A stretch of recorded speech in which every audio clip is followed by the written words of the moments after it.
Orain menean proiektuak iazko lanku beka irabazi zuen, Txakurgorria sormen kolektiboak aurkeztutako proiektu bat da. Helburu duena bertsolaritzaren historia ikuspuntu feminista batetik berridaztea eta berrirakurtzea. Eta beharbada bi funts nagusi edo izango ditu, izenak berak dioen bezala, batetik da historiako emakume bertsolarien bai izenak, bai bizitzak berreskuratzea eta gertuagotik ezagutzea, eta argazkirik ez dutenen kasuan irudi bat ere egitea, Txakurgorriak ilustrazioa lantzen duelako.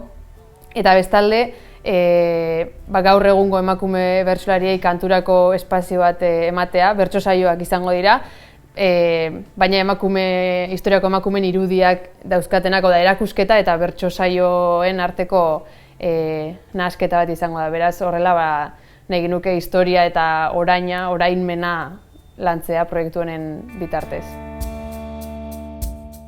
Historikoki emakume bertsolarien jarduna eremu pribatuarekin edo lotu izan da asko, eta asko izan du hortatik ere, baina izan dira plazandrea asko baita ere jendaurrera irten zirenak, eta pixka bat hauek gertuagotik ezagutu nahi ditugu, eta bide batez espazio feministak sortu gaur egungo bertsolariak kolektiboki alduntzeko historiako emakumeiak abiapuntutzat hartuta.